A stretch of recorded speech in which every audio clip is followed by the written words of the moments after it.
Hola, hoy vamos a hablar sobre los métodos actuales que se aplican en la investigación neurocientífica.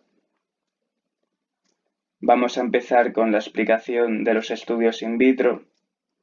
He hecho aquí un listado para resumir los puntos que veremos a posteriori, pero todos ellos tienen unos problemas en común, y es el hecho de que al cultivarlos en instrumentos de laboratorio no podemos mantener ni su citoestructura ni sus conexiones neuronales. Además, alteramos el ambiente fisiológico en el que se encontraban.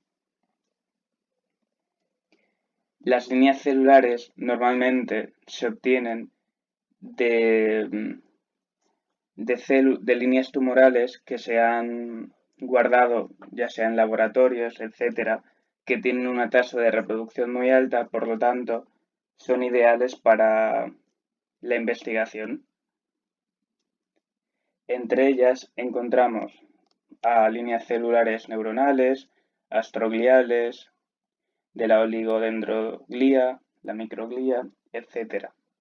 Todos estos nombres aquí citados son líneas tumorales diferentes, cada una con sus características. Además, aparte de la obtención a partir de tumores, también se suelen obtener a través de el aislamiento de células de la médula adrenal, que tiene un origen embrionario a partir de las crestas neurales. Otro tipo de cultivos son los cultivos primarios, que se obtienen directamente a partir de tejidos normalmente sanos. Estos suelen ser mixtos o enriquecidos. Es muy difícil obtener cultivos celulares propios del sistema nervioso que sean puros, de un solo tipo celular. Por eso hablamos de enriquecidos. Por ejemplo, teniendo en cuenta el desarrollo del sistema nervioso de una rata, aquí vemos un pequeño gráfico donde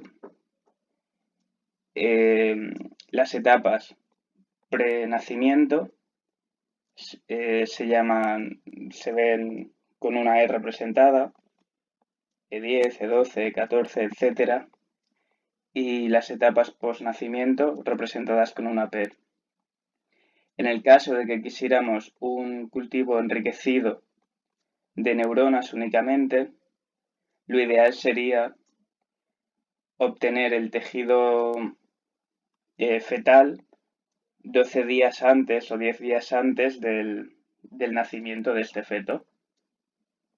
O por ejemplo, si quisiéramos astrocitos, lo ideal sería en una etapa más o menos cercana al nacimiento, ya que es donde encontramos el pico de población astrocitaria. Otros cultivos son llamados las neuroesferas. Estas neuroesferas son estructuras, tal como indica su nombre, esféricas, provenientes de células madre, que posteriormente tienen una capacidad de diferenciarse en diferentes líneas celulares del tejido nervioso. Este tipo de cultivos es una diana en muchas terapias debido a lo que he dicho anteriormente, que son capaces de diferenciarse en diferentes células del tejido nervioso. De ahí que se intenten usar para la regeneración de zonas que han sido afectadas, han sido dañadas, etc. Otro tipo de cultivos son los explantes.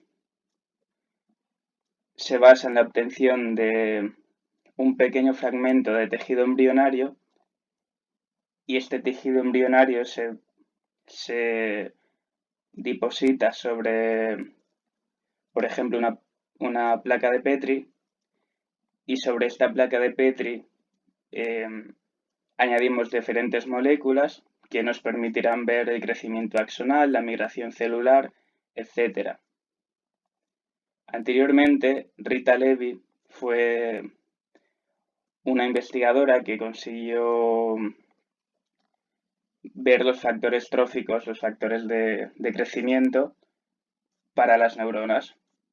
En esta imagen, la que estoy indicando, se ve claramente como en una zona del explante hay un mayor crecimiento axonal. Esto es debido a que en esta zona se inyectó, se puso algún factor trófico.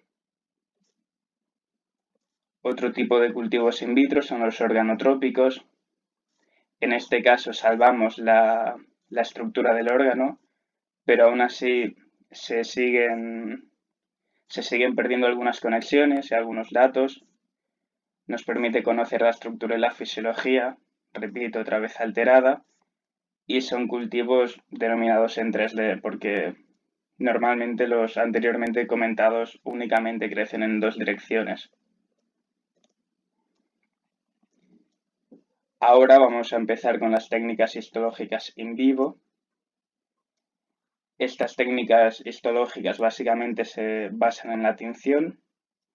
Para poder teñirlas principalmente tenemos que pasar por estos procesos. Inicialmente la perfusión, que es el drenaje de sangre del tejido. Posteriormente la fijación en formaldehído, que evita la lisis celular mediante la fijación, tal como indica su nombre. Y una vez hecho esto, se pueden seguir dos procedimientos. Uno, que es el más común, que es la tinción con tintes. Y los tintes más utilizados son el Whale, que nos indican la presencia de mielina, la tinción Nissl, que nos indica dónde están los somas, la tinción de Golgi, que tiñe la membrana, y hay otras muchas más. Unas más modernas son las inmunohistoquímicas, que usa anticuerpos que normalmente están marcados con fluorescencia, que nos indican estructuras más en concreto. Recientemente se ha desarrollado un método llamado Clarity que nos permite obtener cualquier tejido normalmente es usado en el neuronal de manera que se vea transparente. Este método se basa en crear un andamio, por así decirlo, de gel,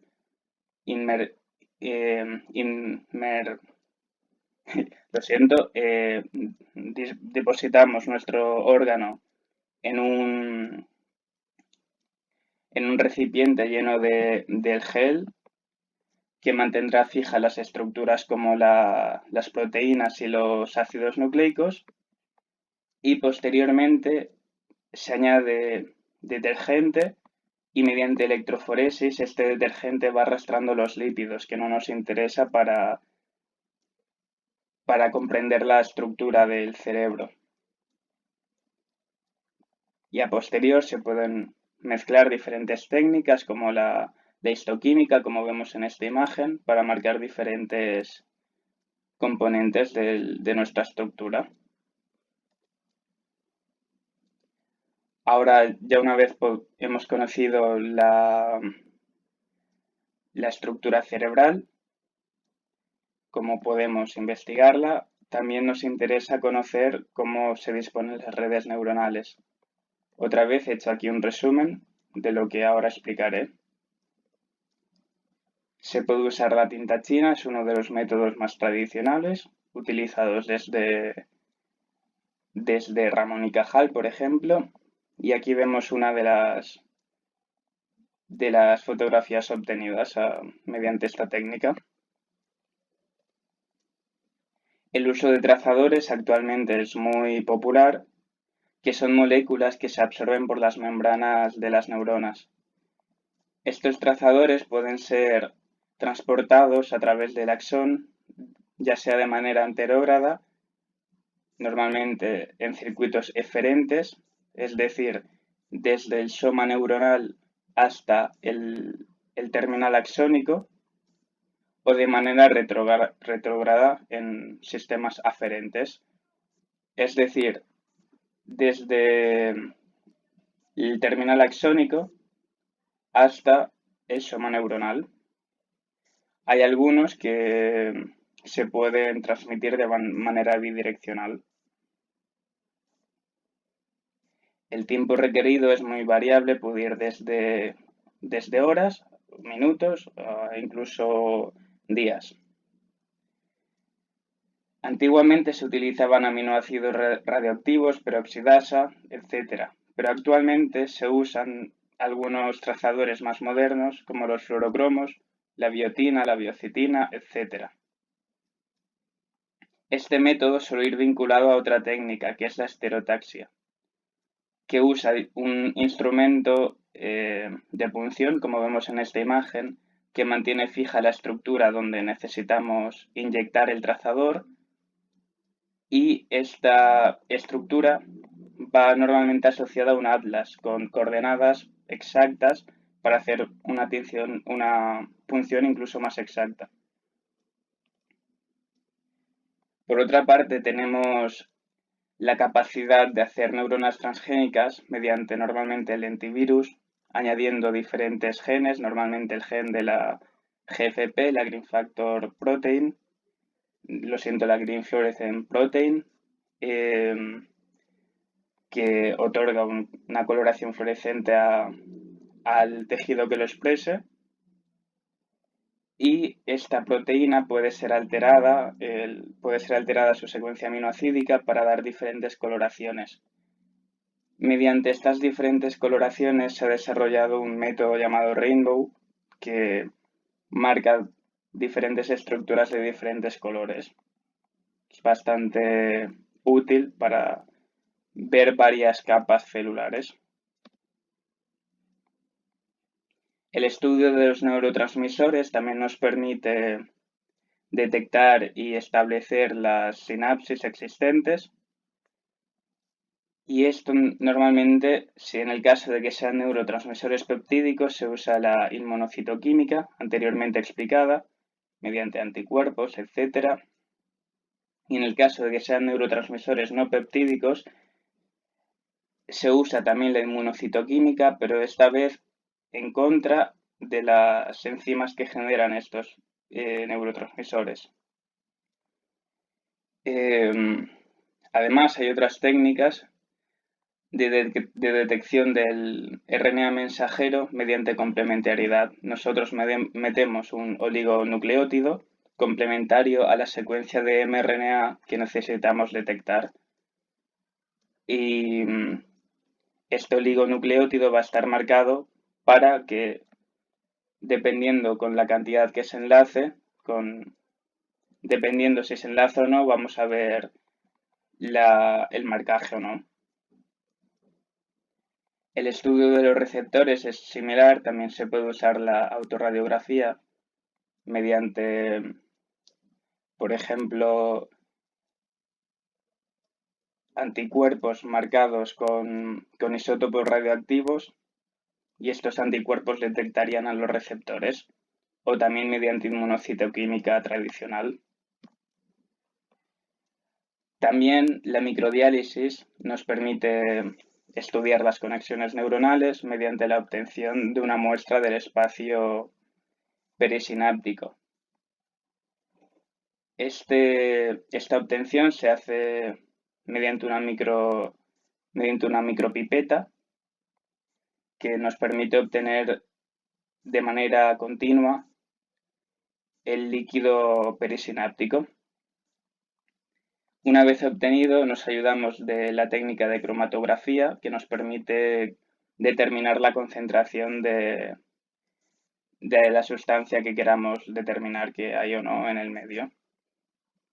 Se usa normalmente en neurotransmisores que son aminoácidos como GABA, aspartato, glutamato, etc.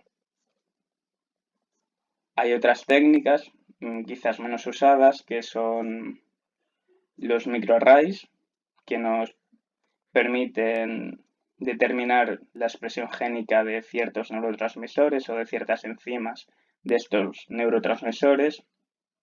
Es algo compleja esta técnica debido a que tenemos que tener un una referencia de algún individuo sano, por ejemplo, si queremos detectar alguna patología y nuestro problema.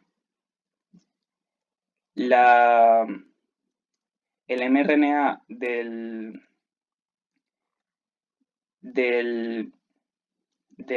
problema va a ser pasado a cDNA para que sea más estable, debido a que ya sabréis que el RNA es menos estable que el DNA, y este cDNA se va a mezclar, por así decirlo, con unos oligonucleótidos complementarios que van a estar marcados mediante fluorescencia y finalmente mediante la excitación por luz se va a detectar qué cantidad o qué concentración de mRNA hay de cada neurotransmisor, bueno, de cada mRNA que produzca un neurotransmisor o receptor o enzima que produzca el neurotransmisor. Estas técnicas se ven ayudadas por la proteonómica, la genómica, metabómica, etc., ya que como obtenemos gran cantidad de datos, nos ayudamos de bases de datos para relacionarlos.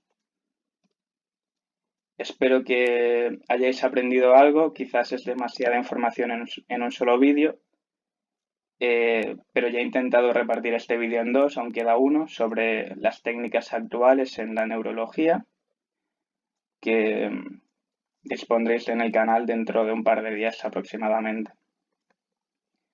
Si tenéis alguna duda, no dudéis de hacerlas en los comentarios, etc. Adiós.